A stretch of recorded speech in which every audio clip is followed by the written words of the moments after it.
지난 겨울은 유난히도 매섭고 추웠던 것 같습니다. 도대체 언제쯤 이 강추위가 끝나나 했는데 오늘 출근하면서 보니 개나리가 슬슬 꽃망울을 피울락 말락 하더라고요. 세상을 얼려버릴 듯한 무시무시한 한파라도 시간이 흐르면 위풍당당한 기세가 꺾여버리는 것을 매년 봄마다 보고 느끼게 되는 것 같습니다. 이러한 자연의 이치를 보면 세상에 영원한 것은 없는 것 같아요. 사물도 사람도 영원할 것 같은 사람의 마음까지도요. 안녕하세요. 저는 스튜어디스로 일하고 있는 30대 여성입니다. 같이 근무하는 친구의 소개로 이곳을 알게 되었는데 매일 듣기만 하다가 조심스럽게 저의 사연을 처음으로 보내보아요. 비록 글솜씨가 많이 부족하더라도 넓은 마음으로 이해 부탁드립니다. 먼저 저의 이야기를 하려면 23년 전 5월 31일로 돌아가야 할 것 같아요. 5월 31일은 바로 제 생일입니다. 다른 사람들은 생일이라면 좋은 기억들이 가득하겠지만 저의 생일은 그렇지 않아요. 23년 전 저의 8번째 생일을 축하하기 위해 부모님과 우리 세 식구는 근처 고깃집에서 외식했습니다. 그날 고깃집에서 고기도 먹고 제가 좋아하는 초코 케이크에 촛불을 붙이고 생일 축하 노래도 불렀어요. 옆 테이블에 계시던 다른 손님들도 저의 생일을 축하해 주셨고 저는 아주 많이 행복해하며 배불리 식사를 마치고 고깃집에서 나왔는데 그 뒤로는 저의 기억이 없습니다. 나중에 들은 이야기로는 제 생일날 기분 좋게 외식을 하고 가족끼리 손을 잡고 횡단보도를 건너다가 음주운전 사고를 당해서 부모님 두 분 다 돌아가시고 저만 살아남았다고 해요. 당시 저는 고작 8살이었고 너무 충격적이어서 그런지 그날 고깃집에서 부모님과 함께 나온 기억은 있는데 사고 당시의 기억은 하나도 남아있지 않습니다. 기억이 나지 않는 사고 이후 저는 이모부, 이모와 함께 살게 되었어요. 변호사인 이모부와 유명한 영어학원 강사인 이모는 결혼한 지 꽤 되었으나 아이가 없었습니다. 길을 가다가 모르는 아이를 보아도 눈을 떼지 못할 정도로 두 분 다 아이를 정말 좋아했지만 끝내 아이는 생기지 않았어요. 아이가 없던 두 분은 저를 딸로 생각하기로 다짐하시고 하루아침에 부모님을 잃고 혼자가 된 저를 친딸처럼 대해주셨답니다. 저는 이러한 두 분의 적극적인 지원과 보살핌 속에 무사히 중학교를 졸업했고 고등학교 때도 꽤 좋은 성적을 얻을 수 있었어요. 수능 성적도 나쁘지 않아서 수도권의 꽤 유명한 4년제 대학교 영문학과와 지방의 4년제 대학교 영문학과 두 곳에 합격하였습니다. 수도권 영문학과는 꽤 좋은 학교이지만 학비가 비싸기로 유명한 곳이었고 지방의 대학교는 4년 전액 장학금을 받고 입학할 수 있었어요. 저는 수도권 영문학과에 가고 싶었지만 염치가 있는데 어떻게 비싼 대학교 학비까지 이모부와 이모한테 손을 벌리겠습니까? 그런다고 제가 아르바이트를 해서 벌기에는 학비가 너무 부담스러웠어요. 그래서 저는 수도권 대학은 포기하고 장학금을 받을 수 있는 지방의 대학교로 가기로 했습니다. 그랬더니 두 분은 당연히 수도권으로 갈 수 있으면 수도권으로 가야 하는 것 아니냐며 혹시 학비 때문에 그러는 것이라면 걱정하지 말고 수도권 대학교에 다니라고 하셨어요. 저는 너무 죄송해서 그럼 학자금 대출이라도 받겠다고 했더니 이모부는 말도 안 되는 소리 하지 말라며 혹시 나중에 힘들면 이야기할 테니 그때 대출을 받던가 하고 지금은 아무 생각하지 말고 공부에만 집중하라고 하셨습니다. 그리고 이모는 대학생이면 예쁜 옷도 입고 다녀야 한다며 저에게 옷과 가방, 구두까지 다 사주셨어요. 결국 두 분의 강권으로 학비가 비싼 대학교에 입학하게 되었고 이후 생활비를 벌기 위해 과외 같은 아르바이트라도 하려고 했습니다. 하지만 이모는 대학 시절에 돈 걱정 때문에 제대로 즐기지 못한 것이 가장 후회된다며 일생에 한 번뿐인 20대 대학 시절을 마음 편히 즐기라고 하셨어요. 저는 이렇게 이모부와 이모의 사랑을 듬뿍 받으며 대학교까지 편하게 졸업할 수 있었고, 그 후 어릴 때부터 막연히 꿈꿨던 스튜어디스가 되었습니다. 스튜어디스로 일하면서 처음으로 월급을 받은 날, 저는 이모부와 이모께 제 월급의 절반을 드렸어요. 두 분은 힘들게 일해서 번 돈을 어떻게 받냐며 못 받는다고 하시며 끝까지 받지 않겠다고 하셨지만 저는 기어이 이모의 계좌로 이체를 했습니다. 이모가 저에게 왜 힘들게 일한 돈을 보내냐고 하시길래 어린 나이에 부모님을 잃고 보육원에 보내지게 될 뻔한 저를 구해주시지 않았냐고 하며 당연히 받으셔야 한다고 했어요. 제 말에 이모는 눈물을 글썽이며 어쩔 수 없이 돈을 받으셨습니다. 그리고 이제 저도 돈을 버니 매달 생활비도 보내드린다고 했습니다.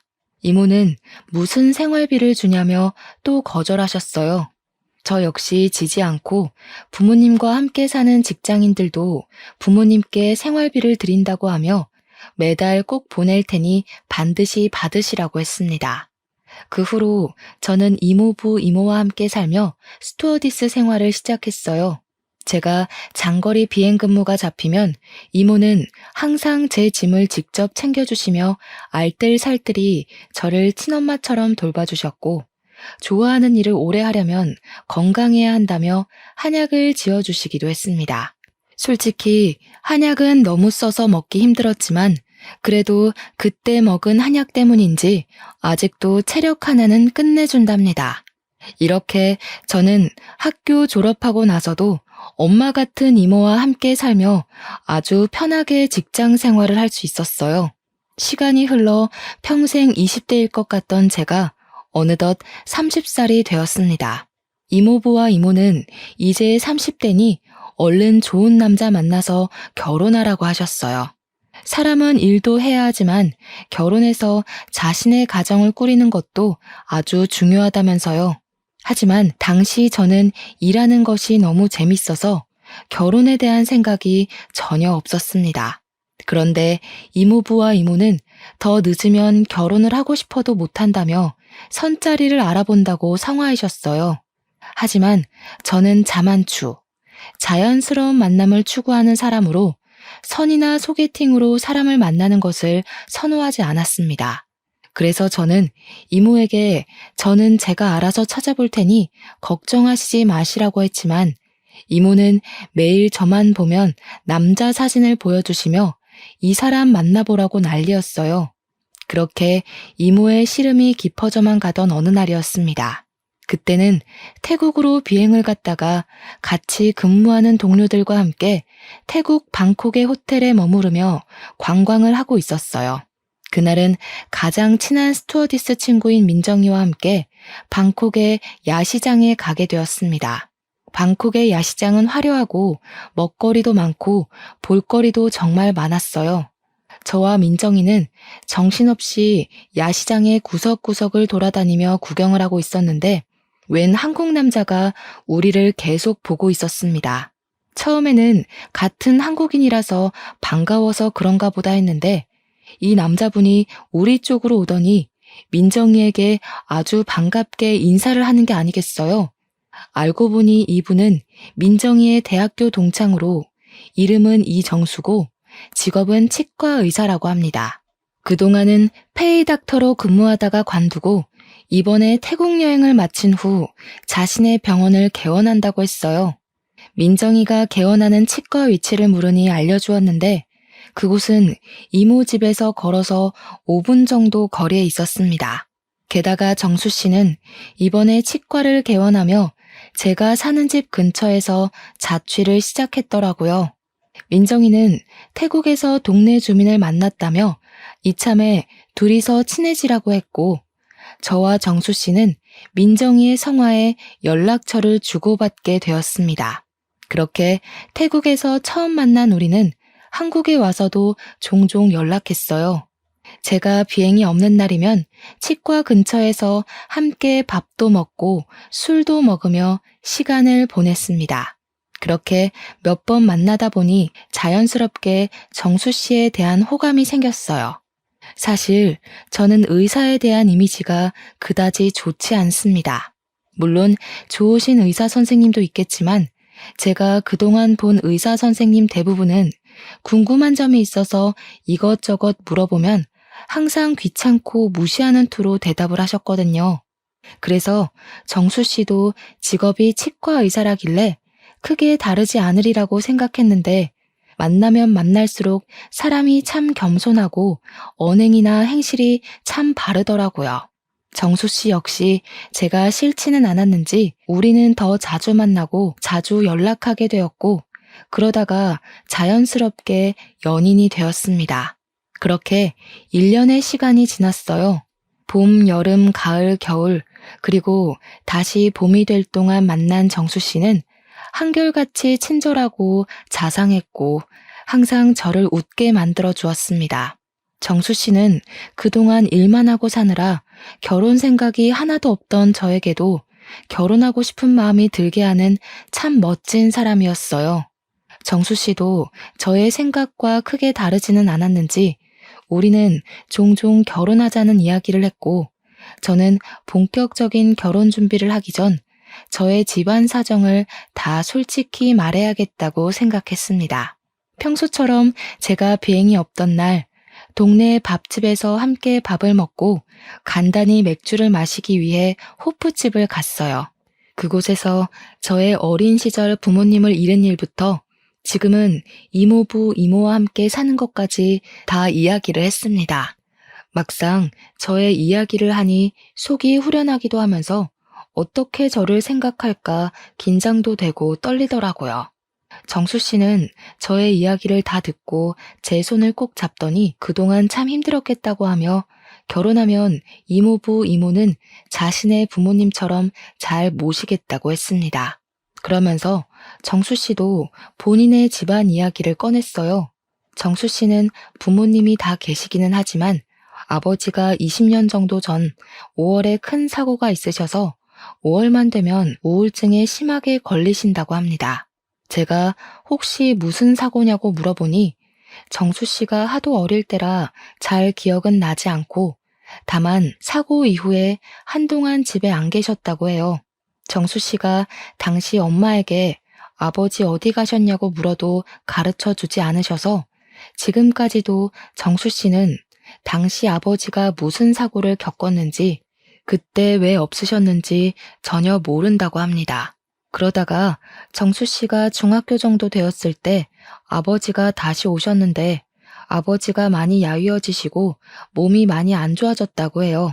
그 뒤로 아버지는 친형, 즉 정수 씨의 큰아버지가 운영하는 회사에서 함께 일하고 있는데 건강상의 문제로 한 달에 절반만 출근하셔서 돈을 많이 벌지는 못한다고 합니다.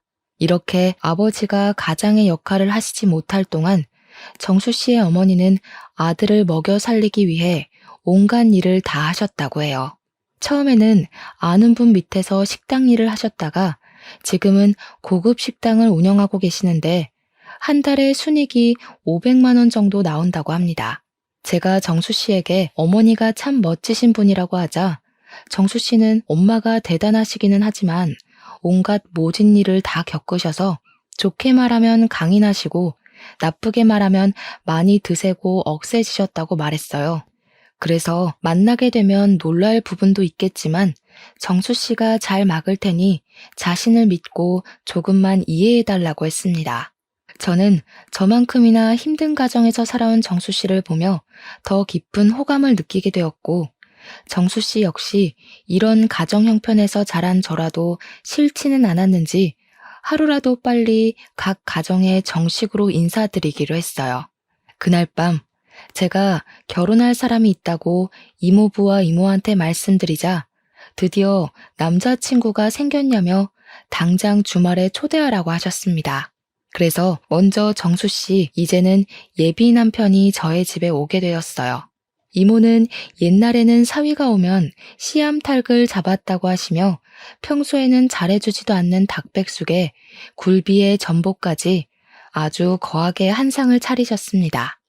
제가 힘드시니 이렇게까지 하지 말라고 해도 이모는 처음으로 결혼하고 싶다며 데려오고 온 남자인데 당연히 이 정도는 해야 하는 거 아니냐고 하셨어요.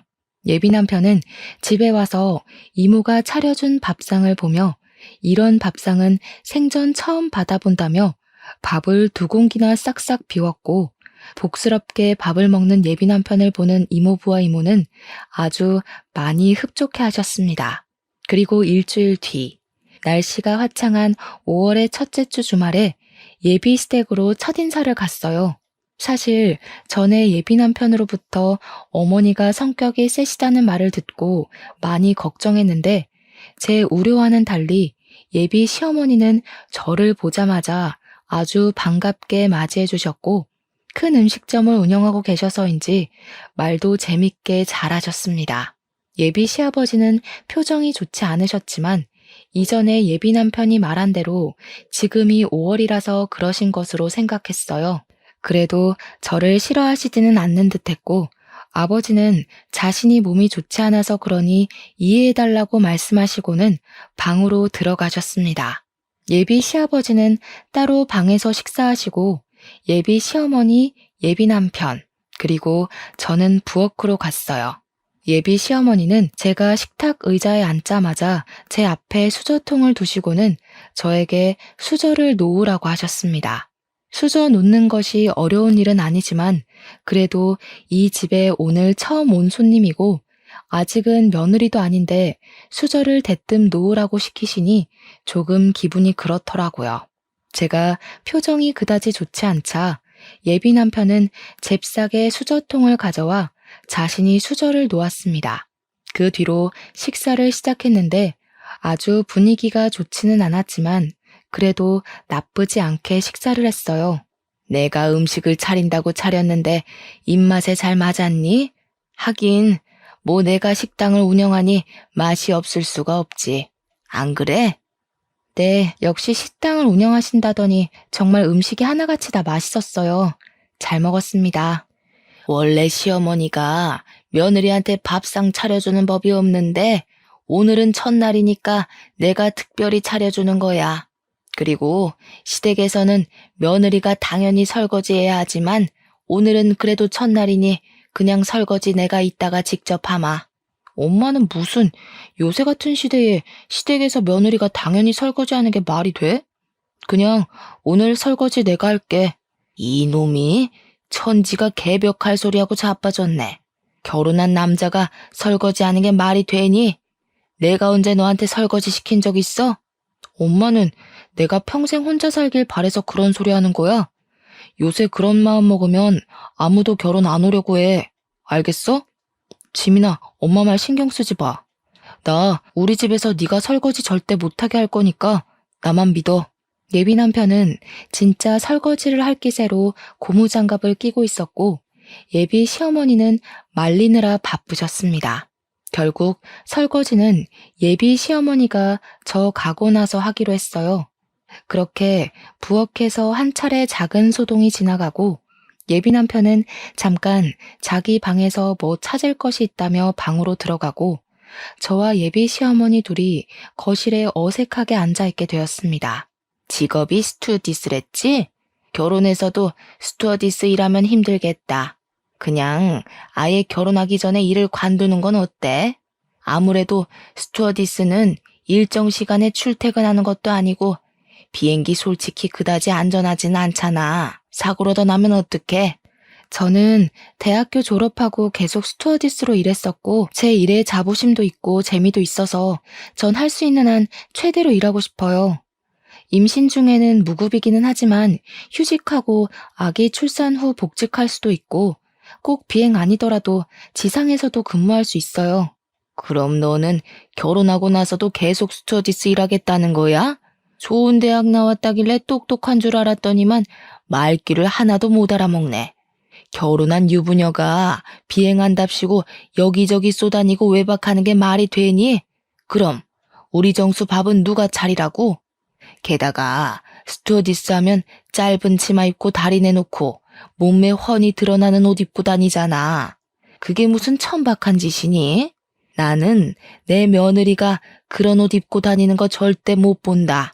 그러니 결혼하면, 아니, 아예 결혼하기 전에 스튜어디스 때려치워. 저는 그동안 제가 스튜어디스가 된 것에 대해 한 번도 후회한 적이 없었고 자랑스럽게 생각했습니다. 그런데 예비 시어머니는 제가 하는 일을 안 좋게 이야기하시니 기분이 나빴고 저는 표정이 굳어서 결혼해도 절대 일 관두지 않을 것이라고 말씀드렸어요. 그래? 그럼 계속 맞벌이를 하겠다는 거지? 그럼 너희 둘이 같이 돈을 버니까 나한테 용돈 100만 원씩 보내라.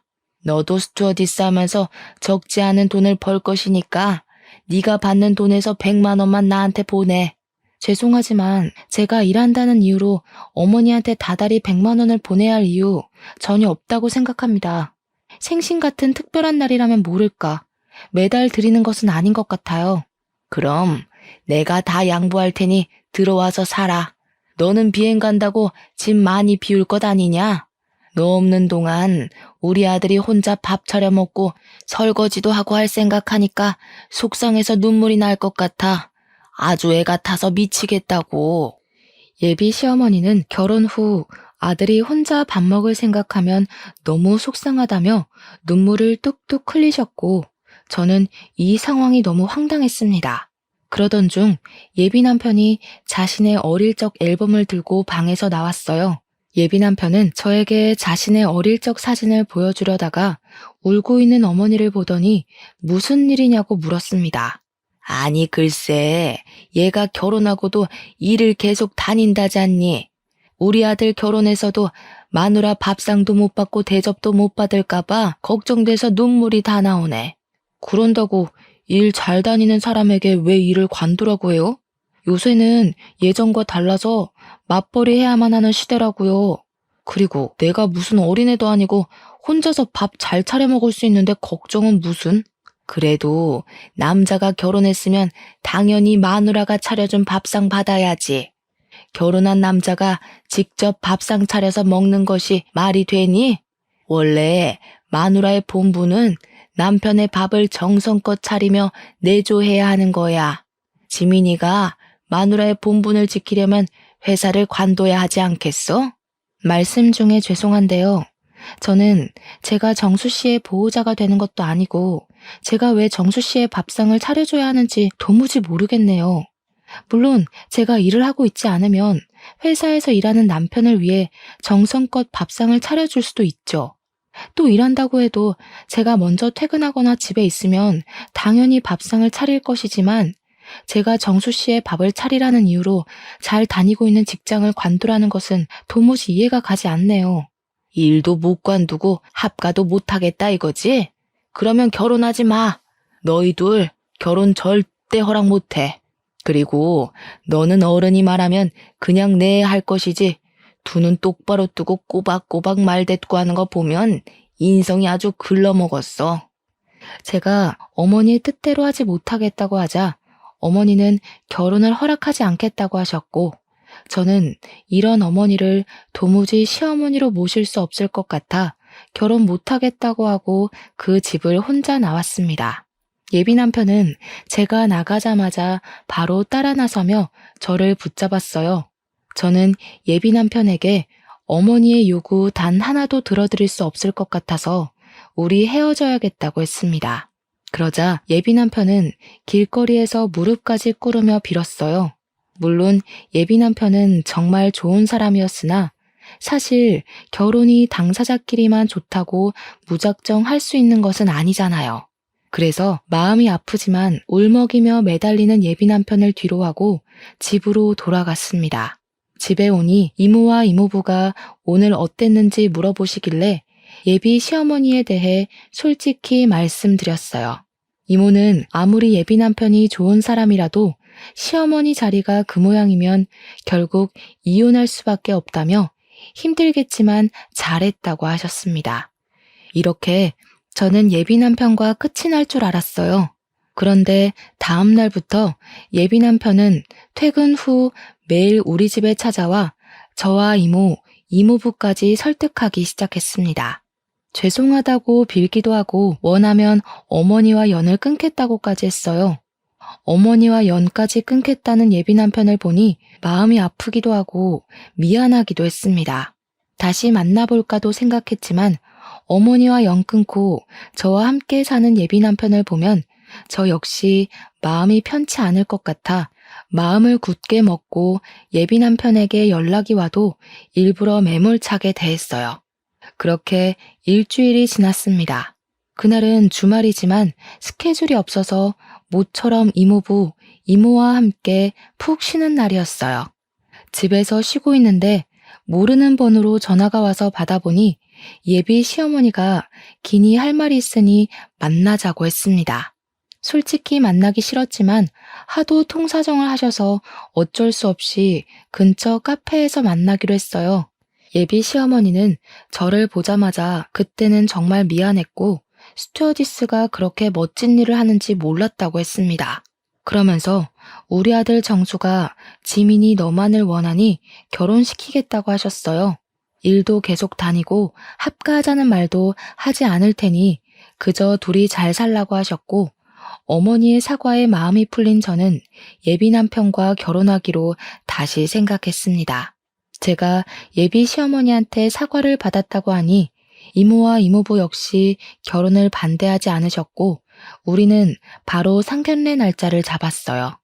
상견례 날 예비 시어머니는 구석에 앉아 아무 말도 하지 않았고 예비 시아버지만 이야기하셨습니다. 사실 이전에 사건들이 있어서 걱정을 많이 했지만 생각보다 분위기는 좋았어요.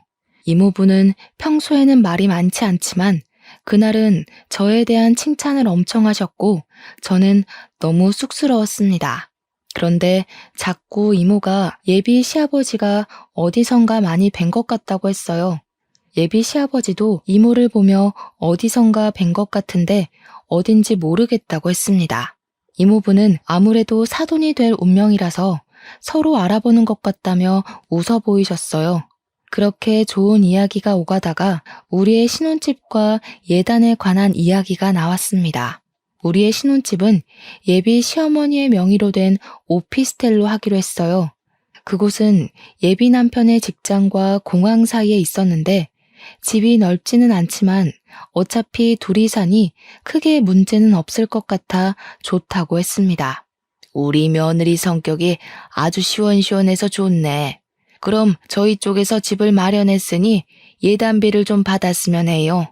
얼마 전에 내 친구가 아들 결혼시키며 며느리한테 예단비 2억에 골프 회원권에 명품 가방까지 받았다더라고요. 저는 염치가 있어서 다른 것들은 바라지 않고 그저 예단비 2억만 보내주세요. 그래도 제 아들 자식이 치과 의사인데 이 정도는 받아야 하지 않겠어요? 예비 시어머니의 말에 예비 시아버지와 예비 남편이 당황한 표정을 지었어요. 예비 시어머니는 우리 가족의 표정은 깡그리 무시한 채 원래는 더 많은 것을 준비해야 하지만 선심 써서 2억만 요구한다는 식으로 말을 했습니다. 2억이요?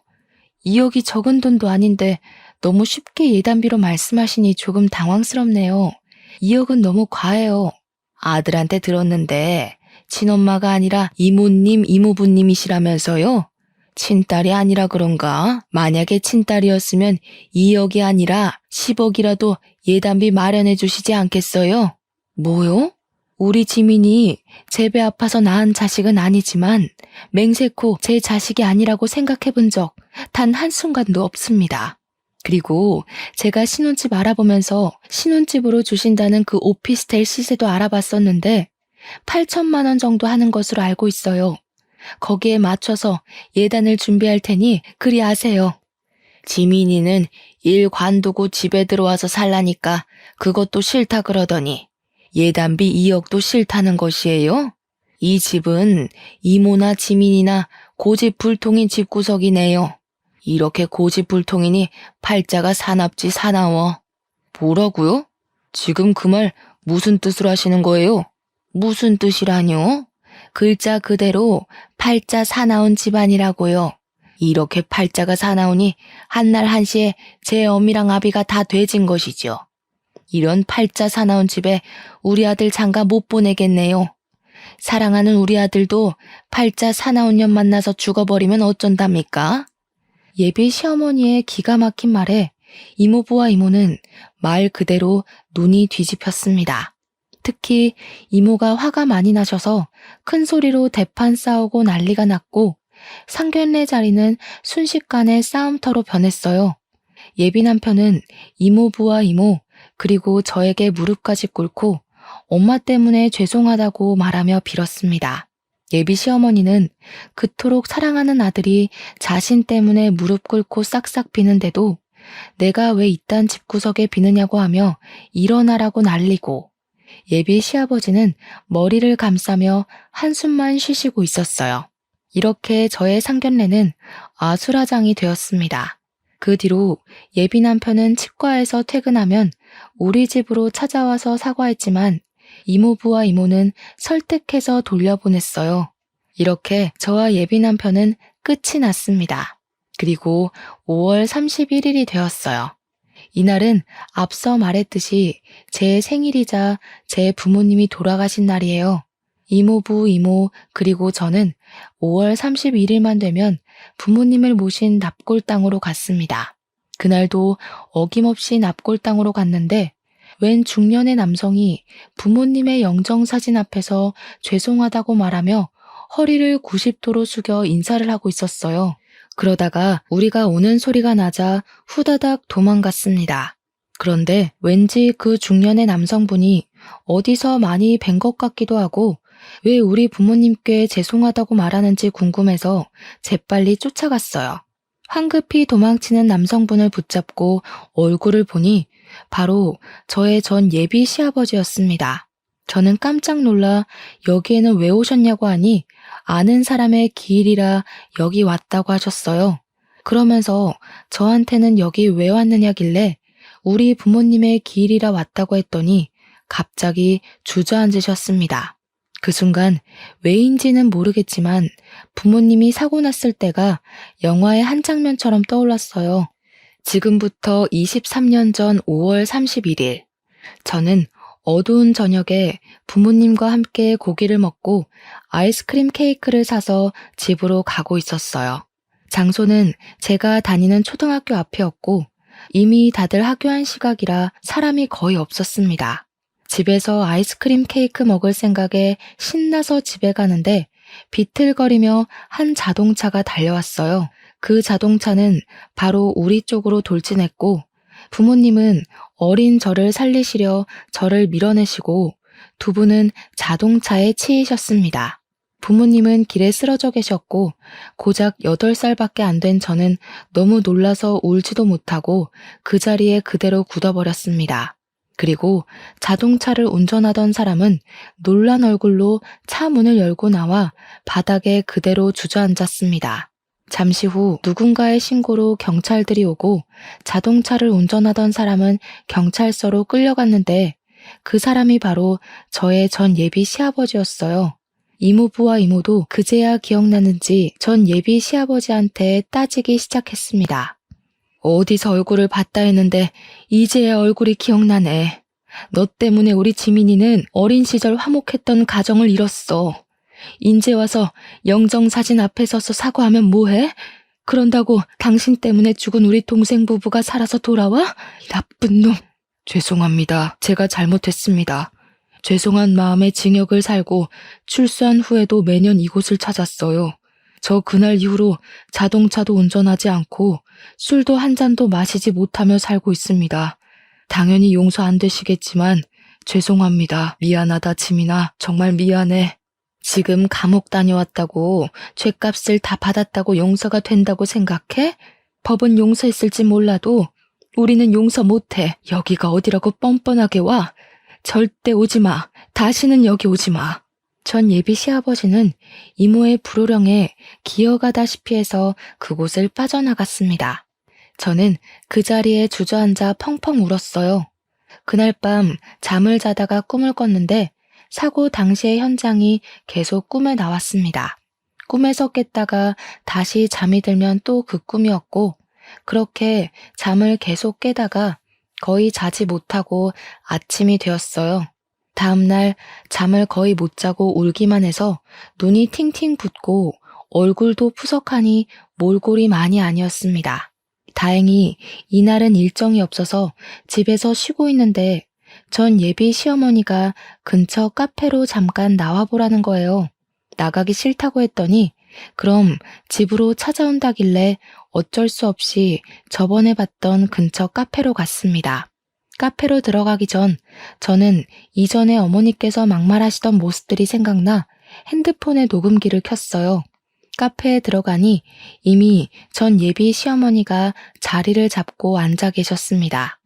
이야기는 들었다. 우리 남편의 음주운전으로 너희 부모가 죽은 건 안타깝다만 그래서 내 남편도 감방 가서 죗값 받았잖아. 난 남편 없이 우리 정수 혼자 키웠는데 그 정도면 벌은 다 받은 거 아니야? 내가 특별히 예단비는 안 받을 테니 우리 정수랑 결혼하렴. 정수, 너 없다고 죽으려고 하더라. 나도 솔직히 너 정말 마음에 안 드는데 그놈이 너 아니면 안 된다는데 어떡해? 죽은 사람 소원도 들어준다는데 산 사람 소원 한번 들어줘봐. 너 때문에 우리 아들 죽일 수는 없잖아. 전 예비 시어머니는 아주 당당하고 뻔뻔했고 저는 녹음하기를 참 잘했다고 생각했습니다. 더는 그 자리에 있을 필요가 없을 것 같아 아무 말 없이 자리를 박차고 일어나 카페를 나왔어요.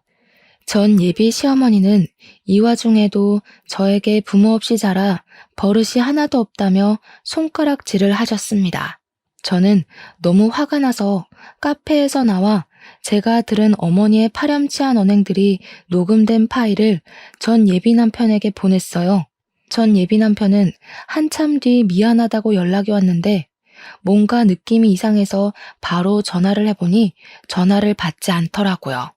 혹시나 하는 마음에 전 예비 남편이 의사로 있는 치과도 가봤지만 치과의 문도 닫혀 있었습니다. 그 뒤로 전 예비 남편은 연락이 되지 않았고 치과 문도 열리지 않았어요. 그리고 며칠 뒤 전 예비 시아버지한테 충격적인 전화가 왔습니다. 전 예비 남편이 스스로 삶을 끊었다고 말이에요. 그래도 한때 진심으로 마음을 다해 사랑했던 사이였기에 마지막 가는 길에 인사를 하는 것이 예의일 것 같아 장례식장으로 갔습니다. 장례식장은 전 예비 시어머니의 절규 소리로 가득했어요. 제가 신발을 벗고 안에 들어서자 전 예비 시어머니는 굶주린 맹수처럼 저에게 달려들었습니다. 네 년이 감히 여길 찾아와? 지 부모도 한날 한시에 죽게 만든 팔자 사나운 년이 우리 정수도 죽여버렸어. 네가 우리 아들 이렇게 만든 거야. 이 팔자 사나운 년아, 우리 아들 죽이고도 모자라서 지옥에 보내려고 그래? 당장 꺼져. 끝까지 반성의 기미는 없고 저에게 팔자 사나운 년이라며 짓거리는 전 예비 시어머니. 아니, 그 늙은 아줌마의 면상을 보니 더는 화를 참을 수가 없었습니다. 그래서 사람들이 있든 말든 늙은 아줌마의 뺨따기를 있는 힘껏 갈겼어요. 딸버린 제가 자식을 잃고 오열하는 사람의 뺨따기를 때리는 것을 보고 사람들이 저를 손가락질하며 웅성대기 시작했습니다. 저는 그들이 그러든 말든 신경 쓸 겨를이 없었어요. 당신 아들이 죽음을 선택한 건 다 당신의 뻔뻔한 태도 때문이야.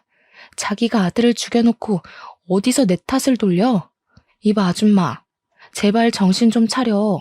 그딴 식으로 사니까 당신 주변 사람들 다들 힘들어하잖아. 아니야? 뭐? 아줌마? 인연이 정신 나갔나? 진짜 안 꺼져? 안 꺼지냐고? 원하면 꺼져줄게. 근데 그 전에 내가 이 자리에서 사람들에게 반드시 들려주고 싶은 것이 하나 있어. 아줌마도 두 귀로 똑똑히 잘 들어. 저는 이전에 전 예비 시어머니가 카페에서 저에게 짓거렸던 파렴치한 대화 녹음본을 틀었습니다. 순간 장례식장은 조용해졌고 전 예비 시어머니는 자신이 뱉은 말에 어쩔 줄을 몰라 했어요. 독한 년, 세상에 내가 했던 말을 녹음까지 하셨어? 아주 대단하시네. 그렇게 독한 년이 지 애미 애비도 다 잡아먹고 우리 아들까지 잡아먹었지. 이 재수 온 붙은 년 같으니라고. 전 예비 시어머니는 온몸에서 도끼를 뿜으며 온갖 말로 저에게 살벌한 저주를 내렸습니다. 그때 어디선가 나타난 전 예비 시아버지가 전 예비 시어머니 얼굴에 육개장 그릇을 던져버렸어요. 네가 그러고도 사람이야? 지민이 말 틀린 거 하나 없어. 너의 그 뻔뻔하고 아나무인의 성격이 우리 정수 죽게 만든 거라고. 지민이가 아니라 네가 우리 정수를 잡아먹은 거라고. 좀 정신 좀 차리고 사태 파악 좀 하고 살아, 이 무식한 옆에 내야. 나 당신같이 뻔뻔하고 무식한 사람이랑 더는 같이 못 살아. 정수도 이렇게 된 마당에 우리 그냥 갈라서자. 전 예비 시아버지의 말에 주변 사람들은 전 예비 시어머니 얼굴을 보고 수군거리면서 손가락질을 하기 시작했습니다.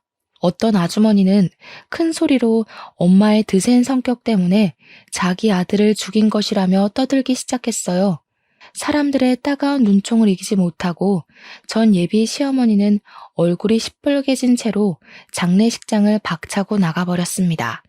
장례식장은 더 시끄러워지기 시작했고 저는 이렇게 제 남편이 될 뻔했던 남자에게 마지막 인사를 하고 나왔어요.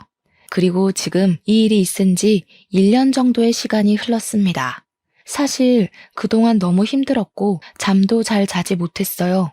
일주일에 한 번씩은 전 예비 남편이 꿈에 나와서 미안하다고 하며 눈물을 흘리며 나타났고 전 예비 남편의 꿈을 꾼 날은 하늘로 간 그 사람 생각에 온종일 아무 일도 하지 못했습니다.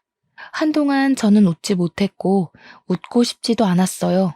이모부와 이모는 잠도 못 자고 밥도 잘 못 먹는 저를 걱정하셨고 이제는 부모님과 전 예비 남편을 놓아주라고 했지만 도무지 그럴 수가 없었습니다. 그런데 어제 꿈에 부모님과 저의 전 예비 남편이 함께 나왔어요. 부모님은 꿈에서 저를 꼭 안으며 환하게, 아주 환하게 웃어주셨고 전 예비 남편 역시 그 옆에서 환하게 웃고 있었습니다. 꿈에서 깨어나니 오래 앓은 병을 이겨낸 것처럼 아주 개운하고 상쾌했고 마음이 아주 편한 기분마저 들었어요. 이모에게 저의 꿈을 이야기하니 부모님이 이제는 아픈 과거에서 벗어나 행복하게 살라고 하는 것 같다고 하셨습니다. 그러면서 이제는 시간이 지났으니 용서도 하고 마음의 짐도 덜고 행복하게 살라고 하셨어요. 한 번뿐인 인생인데 원망하고 끙끙 앓기만 하고 살 것이냐고 하며 지난 1년 정도의 시간 동안 치열하게 아팠으니 이제는 털어내라고 하셨습니다. 물론 부모님을 죽음에 이르게 했던 사람을 평생 잊을 수는 없겠지만 이모의 말을 들으니 저의 전 예비 시아버지가 조금은 용서가 되었어요.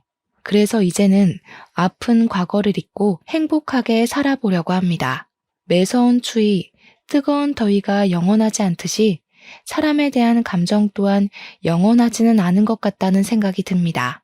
전 예비 남편과 사귈 때는 영원히 사랑할 것 같았지만 결국 끝이 났고 전 예비 시아버지를 절대 용서하지 못할 것 같았지만 결국 용서를 하게 되었네요.